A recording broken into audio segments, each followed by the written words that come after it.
Hai, Assalamualaikum warahmatullahi wabarakatuh. Jumpa lagi di File 21. Siapapun yang pertama kali menyaksikan proyek PT Freeport di Tembagapura, Papua, pasti akan menggelengkan kepala. Apalagi orang Indonesia ini pada umumnya kan ingatannya pendek. Wah, kita ini tidak akan mampu membangun proyek raksasa itu. Padahal, proyek raksasa itu dibuat guna memindahkan isi 2 gunung dalam masa kontrak untuk pemurnian mineral tambang di luar Indonesia. Dengan begitu kita kehilangan kontrol atas mineral-mineral turunannya, seperti emas, perak, dan seterusnya. Dan Freeport ini bisa memperoleh semua itu secara gratis. Ya, gratis. Pada masa Soeharto, kita hanya mendapatkan sharing 9,6% dari tembaga. Ingat ya, tembaga saja. Tidak dengan mineral turunannya. Emas, perak, dan seterusnya itu lain lagi. Akibatnya, kekayaan negeri ini terkuras habis. Sementara bangsa Amerika Serikat menikmati devisa terbesar dari tambang di negeri kita. Puluhan tahun lalu semua dokumen tentang kontroversi Freeport ini sangat tertutup. Extra classified, sangat rahasia. Namun sekarang tidak lagi. Tulisan Peter Rohi, Lisa Pease, dan Mining International menjadi referensi dari narasi ini. Mari kita kuak dan kupas di sini di File 21. Yuk! Presiden Amerika Serikat John F. Kennedy atau JFK tewas terbunuh di Dallas ketika kampanye pemilihan presiden untuk kedua kalinya pada tanggal 22 November 1963. Presiden RI saat itu Soekarno, tokoh dunia ketiga yang paling disegani oleh kaum kapitalis di seantero dunia, dengan sikap tanpa komprominya dipaksa mengundurkan diri pada tanggal 23 Februari 1967 karena terdesak oleh pengambil alihan kepemimpinan yang konon katanya dilakukan oleh Soeharto dengan bantuan CIA. Ternyata, kedua insiden ini memiliki benang merah.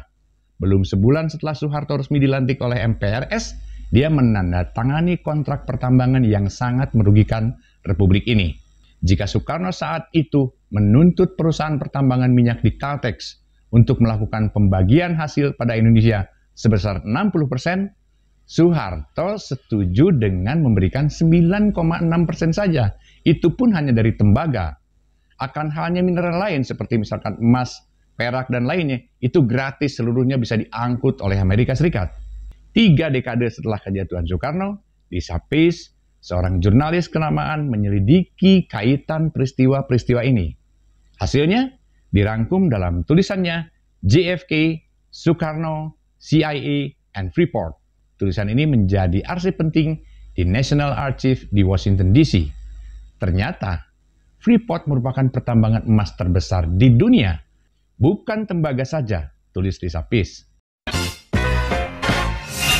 Majalah Mining International melaporkan Freeport bukan saja tambang emas terbesar, tetapi juga memiliki emas berkualitas terbaik di bumi dan paling murah biaya operasionalnya. And you know what? Sebagian besar dari kemegahan Amerika Serikat dan kemewahan Amerika Serikat sekarang ini adalah hasil merampok dari gunung emas di Papua tersebut.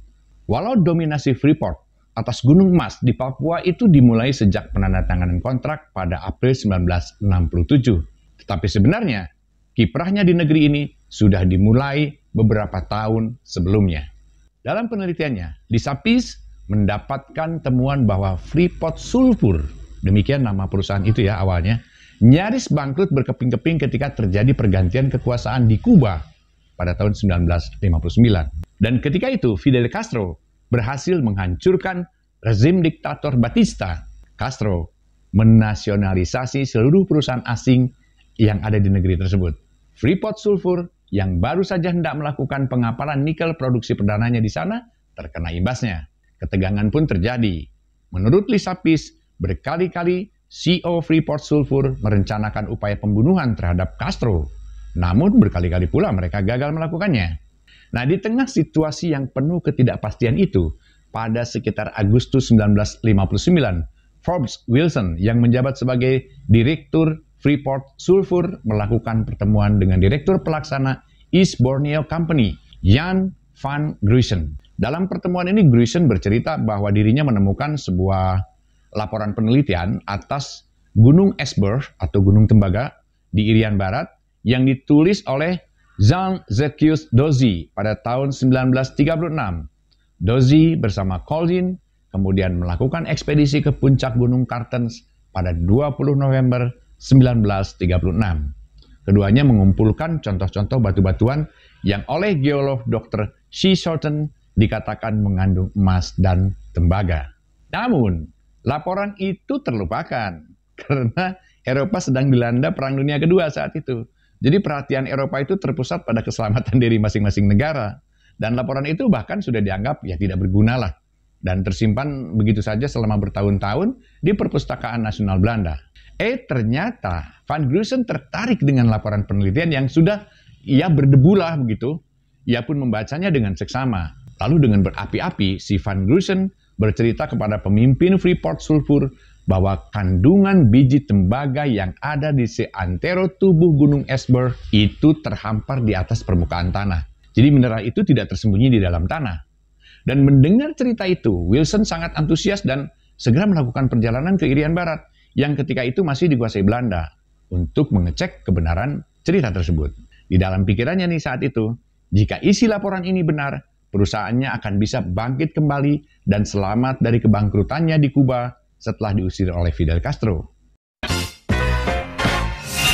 Selama beberapa bulan, Forbes, Wilson, dan Devlin melakukan survei dengan cermat atas Gunung Esberg dan juga wilayah sekitarnya. Inilah harta karun terbesar yang untuk memperolehnya tidak perlu menyelam lagi, karena semua harta karun itu terhampar di permukaan.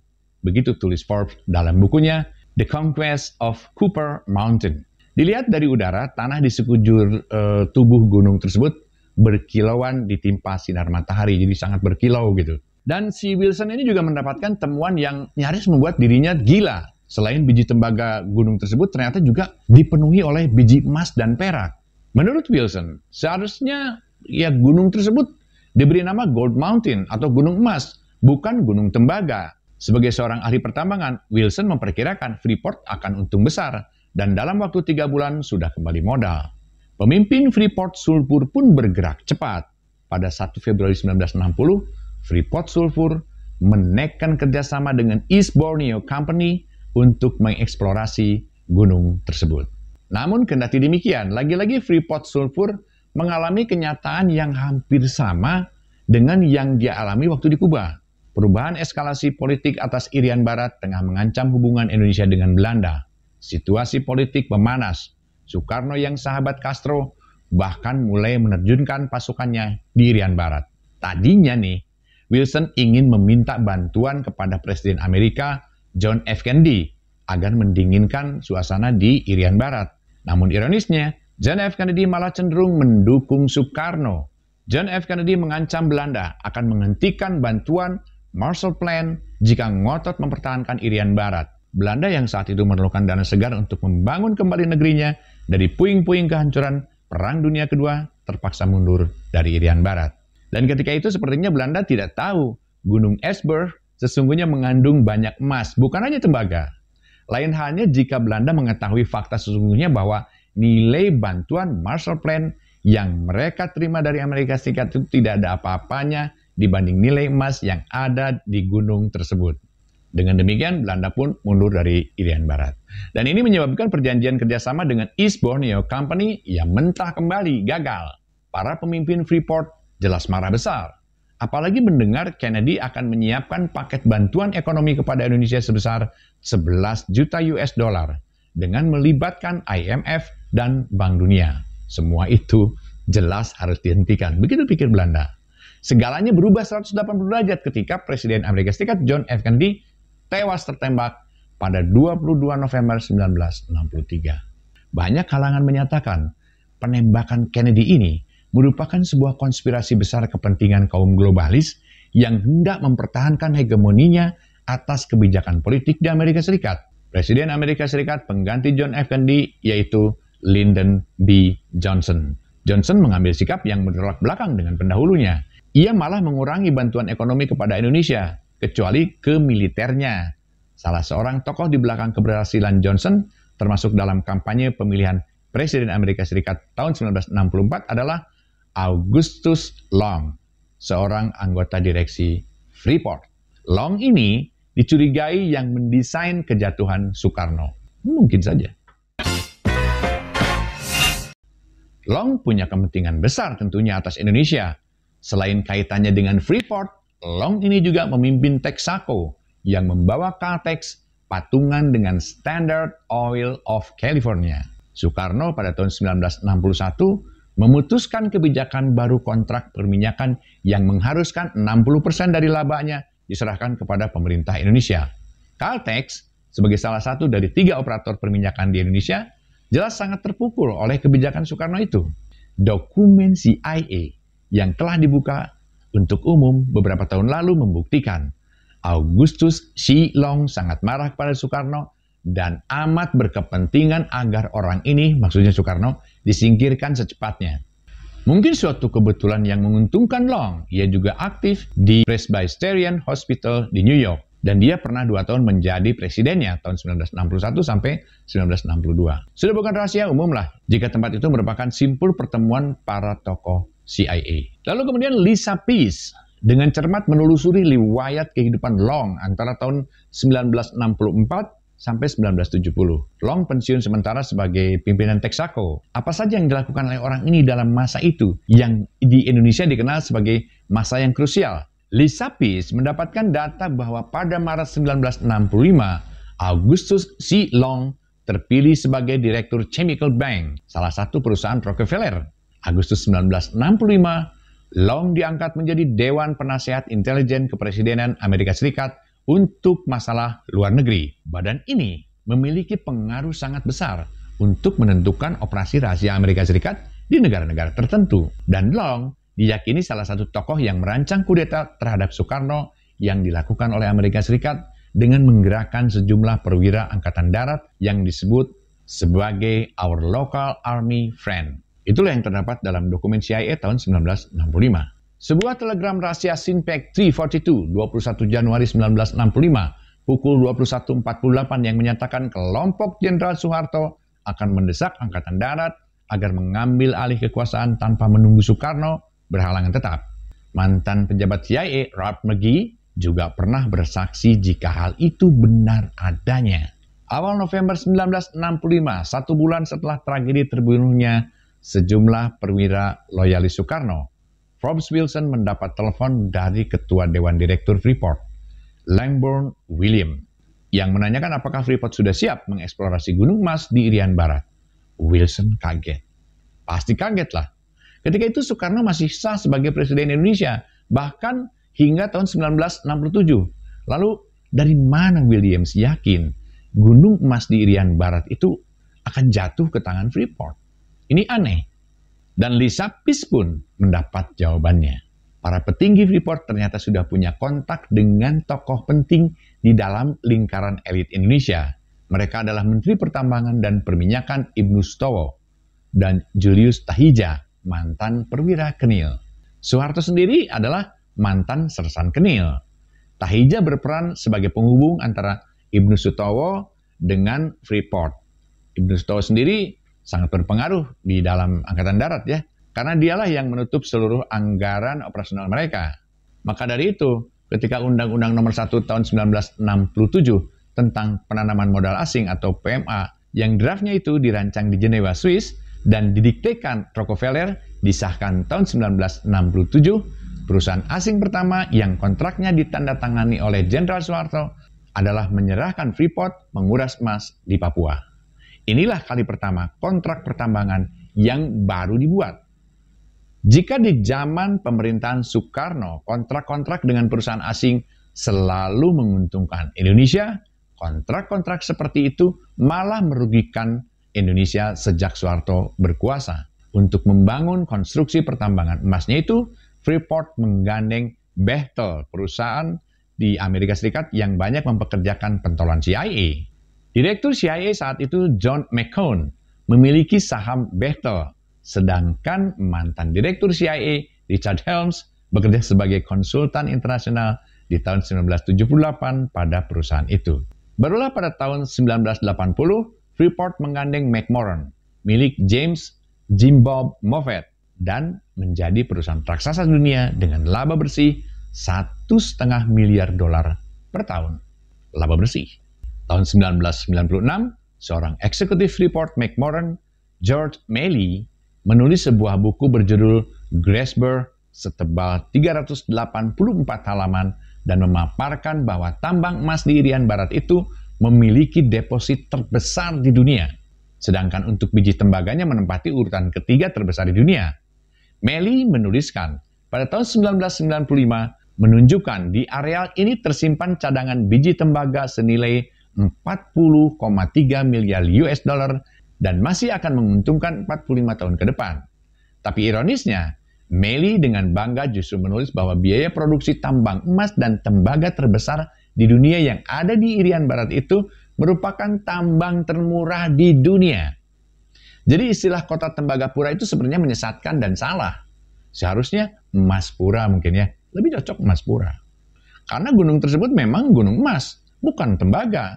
Walaupun mengandung tembaga juga, tetapi emas jauh lebih banyak. Soeharto sendiri dalam kunjungannya di Timika tahun 1968 serta-merta memberi nama kota tempat kompleks pertambangan itu dengan nama Tembagapura. Karena memang dia termasuk penguasa yang tidak tahu bahwa di sana itu lebih banyak emas daripada tembaga. Jadi saat itu benar-benar kacau. Kita dibodohin oleh Amerika. Freeport sama sekali tidak mau kehilangan emasnya, walau sedikit pun. Karena itulah Freeport membangun pipa-pipa raksasa yang kuat dari Grasberg ke Tembagapura sepanjang 100 km, langsung menuju Laut Arafura, tempat menunggunya kapal-kapal besar yang akan mengangkut emas dan tembaga itu ke Amerika Serikat. Sungguh ini adalah sebuah perampokan yang direstui oleh pemerintah Indonesia saat itu. Sementara itu diperkirakan Gunung Grasberg dan Erzberg masih menyimpan 18 juta ton cadangan tembaga dan 1.430 ton cadangan emas. Di lokasi Erzberg pada tahun 1973 sampai 1994 diperkirakan ada 2,5 miliar ton emas, jauh lebih banyak dari tembaga. Sementara itu kegiatan Freeport yang mengabaikan hak tradisional suku Amungme adalah pelanggaran hak asasi manusia berat dengan kekerasan. Jadi pada tahun 1971 mereka memindahkan lembah-lembah tanpa menghormati hak atas tanah leluhur mereka, dan juga hutan yang menyediakan binatang buruan bagi suku itu. Tampaknya nih, gunung salju yang dicatat Kapten Zen Kartens, pelayar Belanda yang mencatat dalam logbooknya pada tanggal 16 Februari 1623, telah membawa bencana bagi kehidupan masyarakat Papua, terutama bagi suku Amungme yang menjadi pemilik asli gunung emas itu. Setiap hari mereka menyaksikan dengan mata kepala sendiri dengan sorot mata yang mengandung dendam, kapal-kapal mengangkut tanah-tanah yang dikeruk dari perut bumi pertiwi, ibu bumi mereka. Sebanyak 700.000 ton yang mengandung sedikitnya 250.000 ton biji emas. Menurut mitologi, tanah Amungme ini adalah jelmaan dari ibu leluhur mereka. Hanyalah suku Amungme yang bisa merasakan betapa perihnya tubuh sang ibu leluhur itu diluluh lantakan sepanjang hari dalam deru mobil proyek. Mereka senantiasa mendengar ada tangisan ibu Amungme. Bung Karno pernah mengatakan, biarkan kekayaan itu tertanam dalam perut ibu pertiwi sampai anak-anaknya sendiri mampu menggalinya. Dalam tulisannya, jauh sebelum merdeka, Bung Karno mengingatkan, kaum kapitalis akan datang kembali ke negeri ini dengan berbagai cara untuk menguras kekayaan bangsa Indonesia. Karena itu lebih dari 5.000 pemuda disekolahkan ke luar negeri, termasuk mantan Presiden RI B.J. Habibie. Sementara itu CIA berkejaran dengan waktu agar proyek mereka, sarjana-sarjana dalam sindikat Barclay, lebih dulu kembali untuk mengatur politik ekonomi di tanah Indonesia.